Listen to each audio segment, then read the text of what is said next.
We have world-class spending, in short, but have failed to produce a world-class healthcare system to match. The system provides decent quality care. It is clearly filled with dedicated and caring professionals, but it does so at great cost and with great delays. It's good, but not nearly good enough relative to how much we spend on it. So, no, the short answer is, in my submission, we are not getting value for money. Most remarkably, we spend near the top of the charts, public healthcare funding, while failing to cover many areas that are covered by other countries' systems, not only drugs, at least out of hospitals, but long-term care, dental care, and so on. As it has been put, we have a deep but narrow system. And while there are good arguments for broadening public coverage to fund, for example, the timely drug therapy that might avoid more costly surgery, to get people out of acute care beds who could more cheaply be cared for out of hospital, if we don't fix the incentives in our system, we risk simply repeating our poor performance on a more broad scale. So we have a future at this point looking at higher health to GDP costs, and we need to work on both the numerator in that equation and the denominator. I just want to mention this in passing, that the other part of the equation in terms of dealing with the cost of healthcare is to raise national income. And there's a whole agenda that I could bore you with for several hours on raising national productivity. That is to say, if we can get another 0.5 percentage point per year in productivity growth every year across the economy, and we can repeat that year after year after year after year after year for 20, 30, 40 years, then that next generation or two will be so much richer than we are that they can afford to pay the extraordinary costs of healthcare as we are going to impose upon them. So that's going to require a whole set of initiatives outside of the healthcare system as well as inside to put every spare person hour to work that we can find and to wring out every possible inefficiency to get more output out of each person hour. So that's very important on the denominator, on the growing the GDP. But as important is going to be reining in healthcare costs, and we hope to also get better outcomes and better quality at the same time. So I want to talk about a little bit about some of the broad reforms that I think would point us in the direction and are pointing us in the direction of progress in that regard.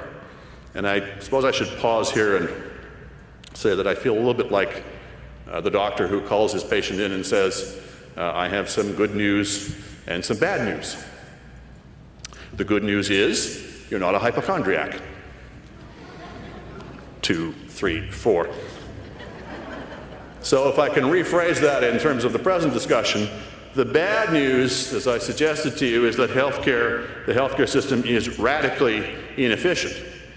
The good news is the healthcare system is radically inefficient, which is to say, if I thought the system was being run on maximally efficient lines, if I thought we were getting every ounce of efficiency out of the dollars we were spending on healthcare now, and we were still facing those long wait times and the other quality problems that I mentioned, well, then I'd be tempted into making some very radical pronouncements about what we had to do, what kind of changes we had to do. In fact, at some point you start talking about chucking out the whole system and starting over again. And there are people who will argue that we need to be much more open to things like user fees and parallel private systems and so on. I am not one of them, it may surprise you to learn.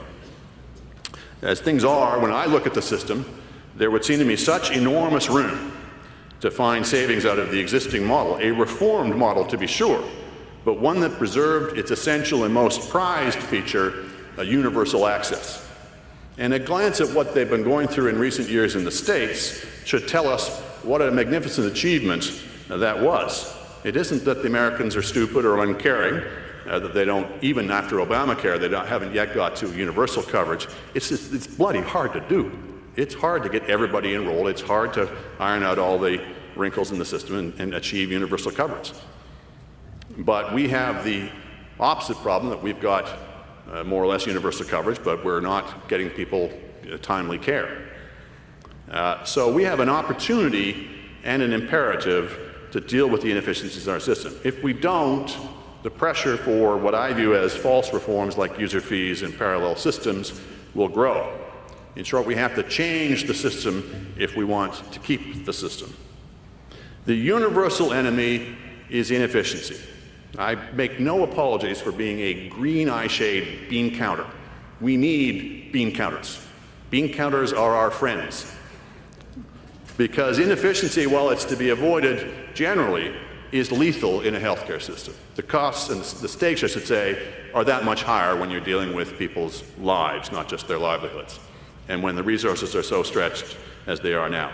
Inefficiency, at least if you judge by the Supreme Court's Chaouli decision and the submissions made to it, inefficiency is arguably killing patients now in terms of people waiting too long on waiting lists in some cases. But it will kill the system if we don't act. Either the system will run out of funds or patients will run out of the system. Now, the problem, I should say, I hope it's clear from the previous discussion, is not a shortage of money. It isn't that we need to pump a whole lot more spending into the system. We ran that experiment, it seems to me, in the early 2000s with the Martin Romano infusions. And the idea, if you recall, was that it was supposed to, quote unquote, buy change. We were going to pump a lot of money in the system, and that would encourage people, it would unleash their creativity to make the needed changes to the system. And of course, I think it's been widely observed, in fact, what it did was it bought stasis. Everybody kind of, there'd been more impetus to reform and change in the 1990s, and once the money started flowing again, everybody kind of went back to sleep. Most of it went to provider salaries. Again, if you look at those interprovincial and international comparisons, you can see that more money is not simply the answer. Saskatchewan, which spends the lowest share of its budget on healthcare, has the shortest wait times. Nova Scotia, with one of the most expensive systems, has some of the longest wait times. Canada, with one of the most expensive systems in the world, does not achieve the top drawer performance. There isn't any kind of straight line relationship between more spending and better outcomes. Neither, I would suggest, is the problem a lack of planning, or that we need better planning. We've had planning out the years. The planned approach to reform, for example, gave us the cutbacks in doctor admissions, doctor training 20 years ago. The theory was that the supply of doctors was creating a demand for doctor services, and while there's some truth to that, patients do tend to take their doctor's recommendations for treatment. If all you do is cut off the supply of doctors, then the result will be a little like trying to achieve greater energy efficiency by putting less gas in your car. You have to make more systematic reforms. Rather, what I would argue is the mistake in Medicare's original design was not, as I say, it was not that we tried to achieve universal access. That was its great achievement. The mistake was that we gave it too much money and too much planning. The governments tried to manage it all from the center. The result is a system in which nobody knows what anything costs because nobody has any incentive to gather information on costs because nobody has any real incentive to control costs. And even if they had all those things, you couldn't possibly have enough information to run a healthcare system for millions of people from one central command post with anything resembling efficiency. The idea, if you'll recall, was that the idea behind Medicare, the selling point of it was not just equity. It wasn't just that we were going to cover everybody. It was that it was going to be more efficient. The government was going to use its monopoly purchasing position to control costs. This would be, we would have the best of both worlds. But the problem with being a monopoly is that you tend to get all the blame when anything goes wrong. And when the people in charge of the monopoly also have to get elected every few years, then the answer all too often has been to spend the money in order to avoid the blame and let the next government, or indeed the next generation, figure out how to pay for it. Provider groups know this and have tended to exploit it historically. As someone once put it, the government wrestled the doctors to the ceiling. I don't say that to beat up on doctors, it's just part of the equation. So there have been lots of proposals, of course, over the years for reform. Most of them have failed to gain much traction, but here and there have been pilot projects, and we're starting to see incremental change here and there. And certainly it seems to me, looking at a number of these different proposals, there's a number of basic elements that have emerged in common. The key element, at least as far as I'm concerned, is decentralization, specifically of budgeting, decentralizing the budget. Or as I might put it in a somewhat jargonous phrase, that we need to localize the budget constraint. What we did, as I say at the start, was we did it at the macro level. We gave the government sort of a budget constraint, a soft one, and the idea was that the government would somehow manage efficiency within that level. But that, as I say, failed for the reasons that I mentioned. But while the government can and should remain the monopoly source of funds in my submission, it doesn't have to be and shouldn't be the sole purchaser, the sole administrator of those funds. Break it up, break that decision-making up rather into smaller groups. When you decentralize decision-making, you get it below the political radar, and three things happen.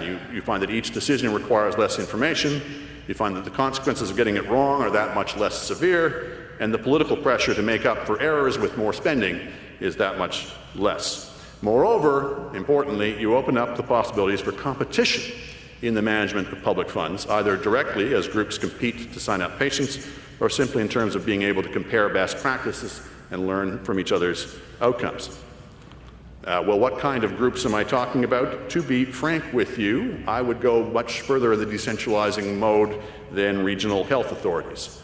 I don't want to get everyone's hackles up, but I'm really thinking of smaller groups of providers, through what's been called the capitation model. The idea is to give them a block of funds per enrolled patient, out of which to pay for all needed care, thus eliminating the perverse incentive of the fee-for-service model, which encouraged doctors to load patients up with a lot of treatments they didn't need, or that didn't work, or that were cost-effective, or in some cases, as the data shockingly shows, were actually harmful. And it's only in the last few years that we've been getting good data, limited as it is, on the cost-effectiveness of different therapies, and it is remarkable some of the results that have come out of that. Of course, there's a danger that capitation might give rise to the opposite danger of undertreatment rather than overtreatment. It's one reason why it's probably best that these provider groups be managed by the providers themselves rather than by investors. The problem in the old system was that the Hippocratic imperative to do whatever I can for my patient and the profit motive were pulling in the same direction towards more costs. Load them up with more treatments because some of them might work. In a provider-managed capitation-based system, you would have the two in dynamic tension. The Hippocratic imperative would still be there, but now it would be working in tension with the cost minimization. But there's also room for experimenting with mixing the two systems, with some care under the capitation model and some still using fee-for-service. I am not here to argue for a foolish consistency. What we need is experimentation and comparison. In some models, indeed, the budget constraint is shifted all the way to the patients themselves. And you've probably come across the idea of the medical savings accounts. And that certainly would deal with that problem of, is it undertreatment and overtreatment? You let the patient themselves decide how much they wanted to spend out of their share of the public funds, their medical savings accounts. But the problem, it seems to me, with this is the same as that with user fees. It relies on patients to exercise much more consumer sovereignty than I continue to think they're capable of. And I stand to be proven wrong on this or corrected on this, but I start from the standpoint that as much as an advocate of consumer sovereignty as I am in most fields across most of the economy, I remain skeptical of its application in the healthcare field. Patients have radically different amounts of information available to them, even in this age of the internet, on what care they need as compared to their providers. They are simply not in the same position to shop around as they might be for most other purchases. And while giving patients responsibility for spending their share of public funds is less problematic from an equity standpoint than charging them out of pocket, and of course that's traditionally been the knock on user fees, was its effects in terms of social equity, it still encounters, it seems to me, the same dilemma. Essentially, with user fees or with medical savings accounts, you are submitting patients to a lie detector test with one question on it. Are you a hypochondriac? And the problem with lie detector tests is that they're susceptible to not one, but two types of errors. False positives, asserting someone is lying who is not, and false negatives, asserting someone is telling the truth who is not. In the present example, user fees may well deter poorer patients from seeking care who actually need it, without deterring those richer patients who really might be wasting resources by claiming unneeded care. Rather, what I would suggest is locating the budget constraint one step up the chain at the provider level. If you do that, it seems to me doctors then become essentially surrogate consumers, purchasing care on patients' behalf from hospitals, clinics, drug companies, and so on. So I still would say you need somebody to be the consumer. I'm enough of a unreconstructed economists to say you have to have somebody acting as the purchaser, as the consumer, to drive efficiency. And just as that, in the same way, you need competition and prices the way you do in most markets. But the consumer doesn't have to be the patient, and prices needn't and probably shouldn't be charged to them. They can be charged to the doctors. So what I'm really aiming for is something that has been called an internal market, with each provider group competing to acquire and manage its share of public funds. Doctors groups competing to enroll patients, and hospitals and other providers to providers competing for doctors' purchases out of their capitation-based budgets. But to make a market, you need prices, which means changing the way we fund hospitals, moving away from the global budgeting out of general revenues that has been the traditional model towards what's sometimes called activity-based funding, or really it's a model, it's a version of fee-for-service. The problem, of course, in the old model is that hospital administrators might have known what their inputs cost. They didn't know how to price their outputs because nobody asked. Nobody asked because nobody needed to ask, because there wasn't really a purchaser. So if you move to this activity-based funding model to fee-for-service, it seems paradoxical, doesn't it? Because it's the very thing we said we wanted to get doctors off of. But the paradox is resolved in the very different roles that doctors and hospitals would play in an internal market. We want doctors and other providers as purchasers of medical services from hospitals to budget out of a fixed block of funds so as to encourage them to strike a hard bargain. Whereas we want hospitals as providers of those services to doctors to put a price on the surgeries and other treatments they perform, because only by pricing those services is it possible to start erecting competition and to allow competitive alternatives to evolve. So although hospital A might charge a certain fee to perform, say, a tracheotomy, clinic B, by virtue of whatever savings it's been able to discover, either by finding cheaper inputs or by combining them in more efficient ways, may be able to perform the same surgery for less. And we're starting to see vivid examples of this in Saskatchewan in particular, where they've been able to make great progress not only in getting wait times down, but not coincidentally in keeping costs down at the same time by contracting out day surgeries to private, yes, for-profit clinics. As controversial as that once was, I suggest it's a lot less controversial in Saskatchewan today. They've resulted in an average cost saving across 34 procedures of 26%. To give you an example, this is from 2012, cataract surgery at the Regina Capel Health Authority that would have cost $1,276 could be done for $618 at Surgical Centers, Inc. So by specializing in particular surgeries and particular therapies, by, I hope this doesn't upset too many of you, by using non-union labor, they've been able to achieve significant savings, not only for the healthcare system, but better treatment for the patient. Well, that's a lot of change to talk about, but if we aren't prepared to embrace change, as I said, we may find that change is forced upon us. It isn't just enough to nickel and dime doctors to death in fee negotiations. We need systemic structural reform that alters the incentives facing everyone at every level of the system, that encourages everybody to be more cost conscious than they have historically. Without it, as I say, I worry that user fees and parallel systems, though they are currently seen as the third rail of politics, may in time, as the cost crunch gets more acute over time, become the path of least resistance politically. It may be easier at some point to persuade the public to accept those solutions than to take on the entrenched interests of the groups within the system. And therefore, we may wind up with the worst of all worlds, a decrepit public system abandoned by all who can afford to, packed to overflowing at the same time with those who cannot. Why should we wish to prevent people from making use of parallel private insurance? I realize there are other systems around the world, including public systems, that make use of this.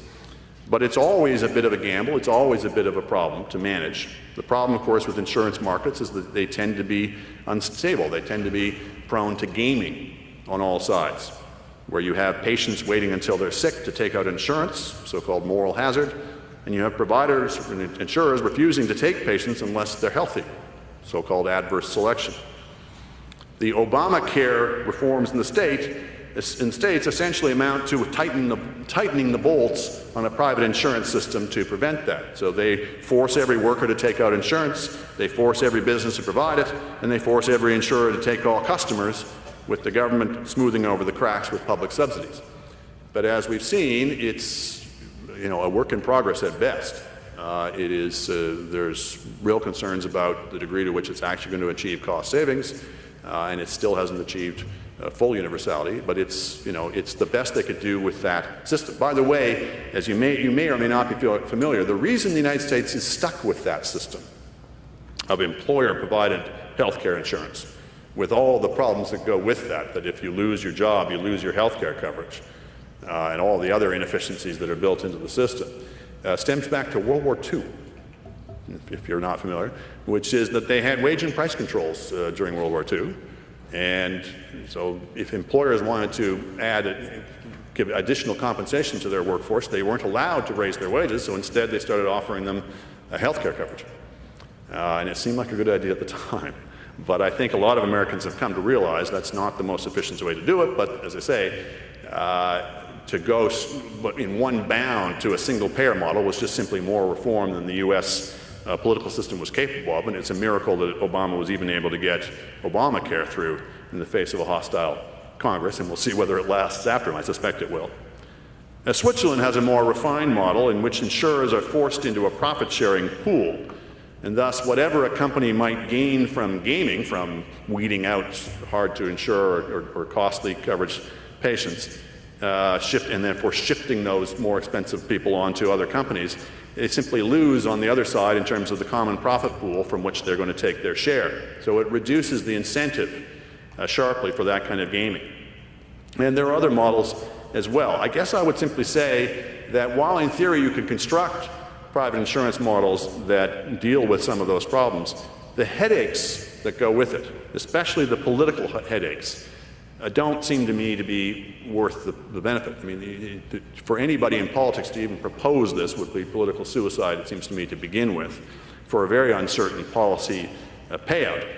Whereas an internal markets model that remains publicly funded throughout, universally publicly funded, universally accessible, but with private providers, private clinics, private doctors, et cetera, free to compete and price their services to each other within that publicly funded envelope, it seems to me that offers great opportunities for efficiency gains for far less political disruption. And in fact, we are, as I say, moving in fits and starts towards something resembling that model already. I say fits and starts because it's not going to happen by any kind of big bang reform. People in my business love to see the Royal Commission report that lays it all out, and we'll just jump to that model.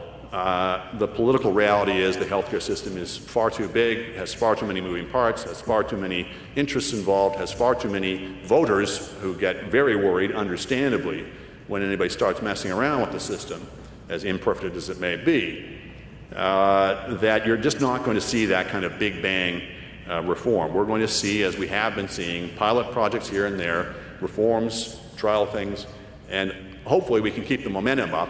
But certainly the increasing cost is going to force us to. But it's got to be, as I'll say again, it's got to be continuous progress towards systematic reform, not just fights over annual budgets and fee negotiations. So as I say, maybe that's for the best, because if you look around the world, as good as some systems appear, every system is wrestling with its own internal dilemmas. Every system, it's hard to get the incentives right. You have to keep tweaking. Every system has problems of insatiable demand meeting finite resources. Every system has its dilemma, and every jurisdiction continues to experiment. So there's no kind of off-the-shelf model. But certainly, we can make progress by looking and learning from other systems outside of the United States. I hope we've reached the stage in our national debates about these things where we don't just simply reflexively say that any alternative to the way that we do it now is U.S.-style healthcare. Nobody wants U.S.-style healthcare, including the Americans. They themselves have moved on from that, which will be a challenge to us, of course, because for those of us, particularly in English Canada, who have grown up, locating our very identity, our very national soul in the idea that we had public health care and the United States did not, that this is what made us different from the Americans. If you're too invested in that, you're going to have a bit of a crisis if the Americans really do get universal health care, because then, by the same logic, we'd have to get rid of it. I don't think that's what anybody wants, but it does mean we've got to be prepared to look at healthcare as a healthcare system, not as the repository of our national soul. We have goals and outcomes that we want to achieve. We want to preserve universal access, but we want to get more efficient results from it. If we're agreed on that, I think we can get broad agreement on both of those goals, then we can have a civilized and rational discussion about how to reach those goals. I will say that, and I've sort of changed my mind on this over the years, that reform will have to be provincially led in Canada. Indeed, if there were one recommendation I might offer for how the federal government could help the provinces in that regard, I would say send less money. The single biggest thing Ottawa can do to improve the healthcare system is to get out of funding it and let the provinces fund it themselves. There was a case for federal transfers in the name of enforcing national standards when money was plentiful, when provinces were poor, and when the issue was achieving some measure of basic equity between them. But that was a long time ago. And when we look at the future that's facing us, in view of the fiscal challenge facing the provinces, it seems to me the priority ought to shift. If they're going to have the freedom they're going to need to experiment and innovate to meet this extraordinary fiscal challenge that's coming their way, that's already upon them, they're going to need, in my opinion, maximum flexibility to experiment, to innovate, and yes, to get things wrong on occasion. But if they're going to get things right in the long run, they have to be prepared to get things wrong in the short run. And the watchdogs on that are going to have to be their own voters, who are much more in a position to hold them to account. More to the point, there was a case for federal transfers when there were actual conditions attached to those dollars, and when these were actually enforced. Now, I know that some people saw this as an assault on federalist principle. How dare the federal government presume to tell the provinces how they should run their health care? But the feds weren't issuing any edicts. They were just offering a deal. If you do this, we'll give you this. But conform to the conditions in the Canada Health Act and you get the federal transfers. Nobody was forcing the provinces to take the money. If they didn't want to take the money, they didn't have to live up to the conditions, or other way around. If they didn't want to live up to the conditions, they didn't have to take the money. But now we're in a situation where increasingly they can ignore the conditions and still get the federal money. I just don't think there is the same sort of political will, even if it were a good idea, to enforce the conditions of the Canada Health Act in any meaningful way. Certainly not in Quebec, and if they're not doing it in Quebec, they're not going to be able to get away with doing it in the rest of the country either. I think increasingly the Canada Health Act is going to prove to be a dead letter. And if I'm right on that, well then, if we don't have any conditions attached to the money, then it's just two levels of government claiming credit for spending the same money twice. We get all the costs of federal provincial transfers in terms of blurred accountability and finger pointing, and everybody complaining because the feds aren't funding them enough, and the feds saying the provinces aren't doing what we want them to do, and all of the haranguing and the politics that we're accustomed to, where it becomes very difficult for voters to know who's responsible, who to hold to account, who should be blamed if things are going wrong, which is part of the democratic process. So we get all of that downside, and if we're not even enforcing the conditions, then we're not even getting the benefits, the notional benefits in terms of national standards, which, as I say, I think is increasingly a secondary concern compared to innovation and experimentation and adaptation. So rather than continue with this age-old charade, what I suggest is that we convert the existing federal cash transfers to tax points. So in other words, the feds would tax a little bit less and they would cede the room so that the provinces could raise their taxes. So the provinces would actually wind up getting a bit more funding on their hands, or the same amount of funding, I should say, on their hands, but they'd be controlling it themselves. They'd be raising it from their own taxpayers, and they'd be controlling themselves rather than going to Uncle Ottawa every year with their hand out. Now, I think what I would like to see is that for the feds to get something in return for that.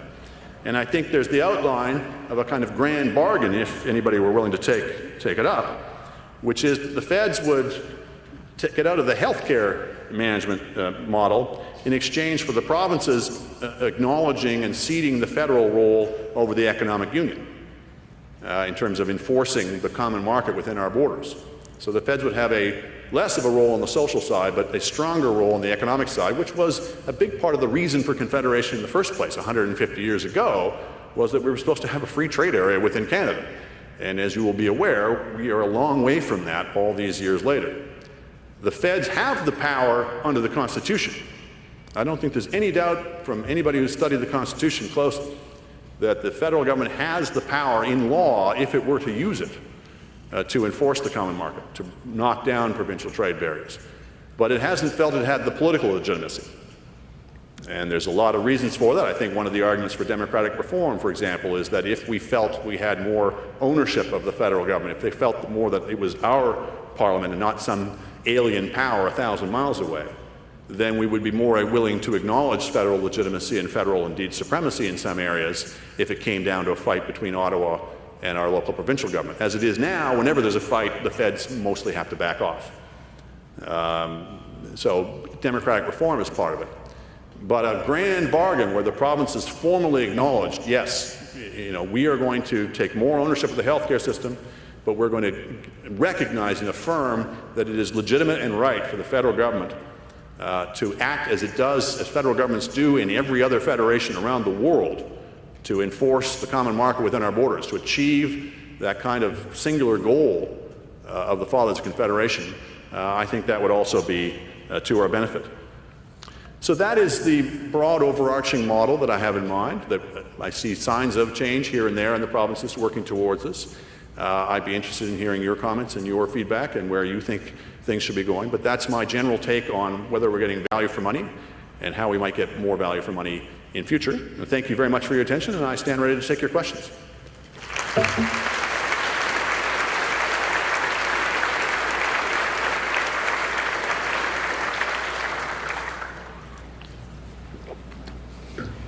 And by the way, you can ask questions about anything. It doesn't have to go to healthcare. With the proviso that the answer in all cases may be, I don't know, which I find as time goes on is the correct answer to most questions. But, sir. Thank you for that. I really enjoyed what you put together coming from the economic side. I wonder what you might think or what your comment would be if patients received a copy of the bill that goes to the government for any procedure. And I'm thinking of when I go in the waiting room and I sit there with people who are hacking and coughing and sneezing and obviously have a very bad cold, and they see their doctor and they're upset because they had to wait so long.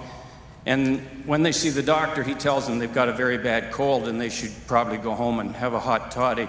And perhaps if some of us saw what that bill was, I think in fairness, people might say, gee, I didn't need to do that.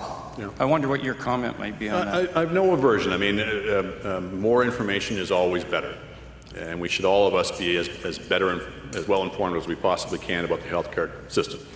I worry a bit that people who have legitimate needs and are legitimately costs in the system will be made to feel guilty by it, but perhaps that's a cost worth bearing in terms of more broadly informing all of us that none of this is actually free. It's free at the point of care, but it isn't free in any larger economic sense. But for the reasons I mentioned, well, including equity, I remain opposed to the broader idea of charging user fees, even though, again, I'll acknowledge in many successful publicly funded systems, a co-payment is part of the model. And, you know, if it can be designed in a way that doesn't either have problematic equity concerns or doesn't address or is able to address these asymmetric information concerns I have, where the patient just isn't in a position to make those decisions, then I'm prepared to be persuaded. But again, if you look at the amount of political angst that would involve for whatever gain you might be able to get in policy terms versus the model that I'm talking about where you locate those things at the doctor level rather than the patient level, I think my model is more doable for, you know, most, if not all, of the efficiency gains. Sir.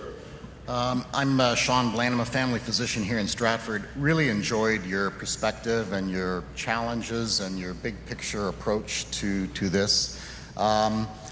But if we go back to what's happening right now, you're obviously aware the government's indicated it's got a reform package. It's put out there in December, the Patients First, and they're giving more of a mandate to the LHINs.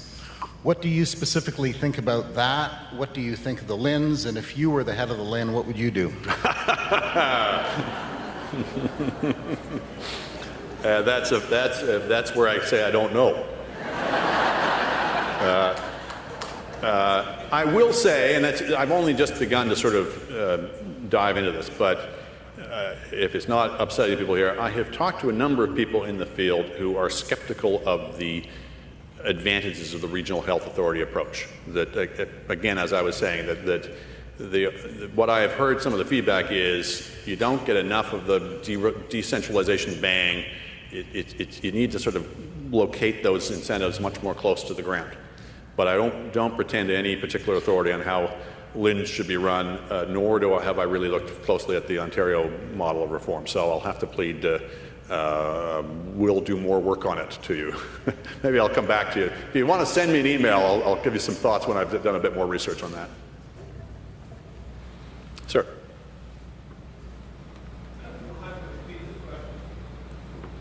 Some of the thoughts that you have will work well in an urban environment. So, for example, but not in the rural environment. So the question was that some of these ideas might work in a urban environment but not in a rural environment. Could you elaborate a bit on why you don't think they would work in a rural environment? Fewer population per son. Therefore, the private clinic environment may not be rural. Yeah. So the argument is that there's scarcer population, so it's harder, I guess, to make a market in that kind of model. And the only thing I can say is, again, it doesn't have to be one size fits all. So I'm outlining a sort of a broad model, but in cases where the model won't apply well, then the simple answer is you put a different model in place. So it may be that you have a hybrid of systems. I mean, we're talking about this. I don't know why this comes to mind, but if we're talking about changing the electoral system, you can have one system that would work in the electoral for how we vote in the cities, but you might have a different system for the sparsely populated north. So I do try to avoid a foolish consistency, and if there are situations in which you just simply can't make the model work, then fine, you use a different model. It's the simple answer. There's a lady at the microphone over there. Thank you. I work in community support services, which at one time was not funded by healthcare, probably. So things like delivered meals and visiting services. We have clients that are already making a payment for what they're receiving from us. I wonder if you have any comments about how that might fit in some of the things you've told us. The general thing I was suggesting is there is a good argument to be made that we ought to have a broader system, that there are things that come within the healthcare ambit that aren't hospitals and doctors, as we've traditionally covered. That it would make sense to look at it in a more holistic way and to say these contribute to healthcare outcomes. If the arguments for public healthcare apply to hospitals and doctors, they would apply equally in these other fields. And in fact, if you really want to take the big picture, there's lots of determinants of healthcare outcomes, as you would be more familiar with than I, that have nothing to do with the healthcare budget, that have to do with the welfare budget, for example. And so if you really stand back, you really have to look at that level. So I'm certainly prepared to entertain arguments that we should be broadening coverage to include things like pharmacare and what you were mentioning. But my only concern is let's not make the same mistakes that we made with the system that we have. So as we're broadening it, if we do, let's also make sure that we bear in mind getting the incentives right, getting the prices right, et cetera. Maybe that's another grand bargain that can help make the medicine go down, if you will. That if people are concerned that some of the reforms sound like something they're not used to, maybe that can help to assuage some of the political concerns if you say what we're also doing at the same time is covering some things that in the past we've left you to pay for out of pocket. And so you might be able to get out of that a system that is not only rationally sound in terms of the structure of incentives, but also is more politically saleable. So if you see a common theme emerging, what I'm saying is, and it's unusual for me, of all people, I get accused of being politically unrealistic a lot of the times in some of my prescriptions, but I'm acutely aware, particularly with healthcare, that it's got to be something you can actually propose politically without committing hara-kiri, and that you can get the public to buy into at some level, and not only public, but also people within the system. The last question comes from the Healthline from Twitter. Should patients see the bill from their healthcare visit? I think we sort of dealt with that, and I'm reluctantly okay with that idea, but it's not a priority for me. I don't think we all need to understand, certainly at some general level, that the system is not free, that everything costs. But I remain worried about the idea of imposing the budget constraint that narrowly at the level of the patient. I'm more comfortable with provider groups being the locus of those kind of decisions.